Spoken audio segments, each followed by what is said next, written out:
আসসালামু আলাইকুম রহমতুল্লাহ।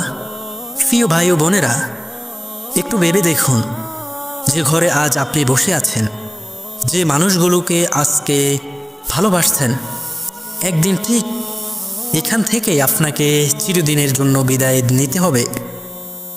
সেই মুহূর্তে ডাক্তার, পরিবার, টাকা কেউ কাজে আসবে না।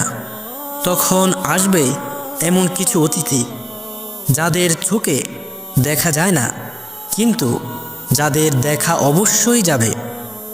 আজ আমরা জানব মৃত্যুর সময় ফেরেশতারা কেমন রূপে আসে, মুমিন ও কাফেরের কাছে কি একই রকম আসে, সেই দৃশ্য কতটা ভয়ঙ্কর বা শান্তিময়। ভিডিওটি শেষ পর্যন্ত দেখবেন, কারণ এটা আমার আপনার সবার শেষ সময়ের গল্প। প্রিয় বন্ধুরা, ভিডিও শুরু করার আগে একটু অনুরোধ, আমার চ্যানেলটিকে সাবস্ক্রাইব করে রাখবেন এবং লাইক, কমেন্ট, শেয়ার করবেন। মৃত্যুর মুহূর্তে বাস্তবতা। আল্লাহ তাআলা পবিত্র কোরআনে ইরশাদ করেন, যখন কারো মৃত্যু উপস্থিত হয় তখন সে বলে, হে আমার রব, আমাকে ফিরিয়ে দাও। সূরা মুমিনুন আয়াত নং 99। কিন্তু তখন আর ফেরার সুযোগ থাকে না। মৃত্যুর সময় মানুষের চোখ এমন কিছু দেখে যা জীবিত কেউ দেখতে পায় না। রাসূল সাল্লাল্লাহু আলাইহি ওয়াসাল্লাম ইরশাদ করেন, মৃত্যুর সময় মানুষ এমন জিনিস দেখে যা তোমরা দেখতে পাও না। মুসলিম। মুমিনের মৃত্যু ফেরেশতারা কেমন রূপে আসে? যে ব্যক্তি ঈমান নিয়ে জীবন কাটিয়েছে, নামাজ পড়েছে, হারাম থেকে বেঁচে থেকেছে, তার মৃত্যুর সময় এক অসাধারণ দৃশ্য ঘটে। রাসূল সাল্লাল্লাহু আলাইহি ওয়াসাল্লাম ইরশাদ করেন, মুমিন বান্দার কাছে আকাশ থেকে সাদা চেহারার ফেরেশতারা নেমে আসে। তাদের মুখ সূর্যের মতো উজ্জ্বল। তাদের সাথে থাকে জান্নাতের কাফন ও সুগন্ধি। মুসনাদে আহমদ। তারা এসে বলে, হে প্রশান্ত আত্মা, আল্লাহ তাআলার ক্ষমা ও সন্তুষ্টির দিকে বের হয়ে আসো। তখন রূহ সহজে বের হয়ে আসে, যেমন কলস থেকে পানি গড়িয়ে পড়ে। পবিত্র কোরআনে আল্লাহ তাআলা ইরশাদ করেন, হে প্রশান্ত আত্মা, তুমি তোমার রবের দিকে ফিরে এসো। তিনি তোমার প্রতি সন্তুষ্ট, তুমিও তার প্রতি সন্তুষ্ট। সূরা ফজর আয়াত নং 27 থেকে 28। মুমিন ব্যক্তি তখন ফেরেশতাদের সুন্দর চেহারা, শান্ত কণ্ঠ এবং জান্নাতের সুগন্ধ দেখতে পায়।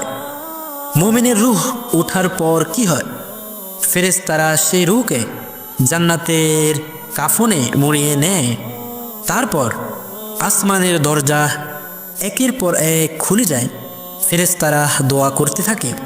হাদিসে এসেছে, তার নাম আসমানের সবচেয়ে সুন্দর নামে ডাকা হয়, আহমদ। এটাই একজন মুমিনের জন্য সবচেয়ে শান্তিময় বিদায়। কাফের ও ফাফির মৃত্যু ভয়ঙ্কর রূপ, কিন্তু যে ব্যক্তি আল্লাহকে অস্বীকার করেছে, নামাজ ছেড়ে দিয়েছে, গুনাহ নিয়ে তওবাহ ছাড়া মারা গেছে, তার জন্য দৃশ্য সম্পূর্ণ ভিন্ন।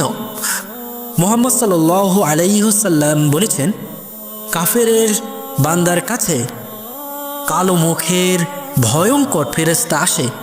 তাদের হাতে থাকে আগুনের কাফন। মুসনাদে আহমদ। তারা বলে, হে নাফাক আত্মা, আল্লাহর গজবের দিকে বের হয়ে এসো। কিন্তু রূহ বের হতে চায় না। আল্লাহ তাআলা পবিত্র কোরআনে ইরশাদ করে বলেন, যদি তুমি দেখতে যখন ফেরেশতারা কাফেরদের প্রাণ হরণ করে, তাদের মুখ ও পিঠে আঘাত করে। সূরা আনফাল আয়াত নং 50। রূহ টেনে বের করা হয়, যেমন ভেজা পশম থেকে কাটা লোহা টেনে বের করা হয়। অসহনীয় যন্ত্রণা নিয়ে সে মৃত্যুবরণ করে। মৃত্যুর সময় সবচেয়ে ভয়ঙ্কর উপলব্ধি। সে সময় মানুষ বুঝে যায়, আজীবন যে দুনিয়াকে ভালোবেসেছিল, যে গুনাহকে ছোট মনে করেছিল, সবই ছিল ভুল। আল্লাহ পবিত্র কোরআনে ইরশাদ করে বলেন, আজ তোমার সামনে পর্দা সরিয়ে দেওয়া হলো, আজ তোমার দৃষ্টি তীক্ষ্ণ। সূরা কাফ আয়াত নং 22। কিন্তু তখন আর কিছু করার থাকে না।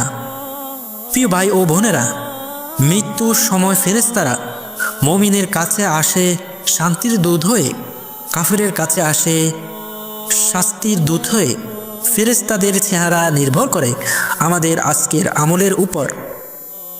তাই এখনই নামাজে ফিরে আসুন, গুনাহ ছেড়ে দিন, তওবা করুন, আল্লাহর সাথে সম্পর্ক ঠিক করুন। কারণ সুন্দর ফেরেশতা না ভয়ঙ্কর ফেরেশতা, এটা ঠিক হচ্ছে আজকের সিদ্ধান্তে। হে আল্লাহ, মৃত্যুর সময় আমাদের কাছে সুন্দর চেহারা রহমতের ফেরেশতা পাঠান, আমাদের শেষ নিঃশ্বাস ঈমানের সাথে নিন। আমিন। আপনি কি প্রস্তুত সেই ফেরেশতাদের মুখোমুখি হওয়ার জন্য? কমেন্টে লিখে জানান। আল্লাহ হাফেজ।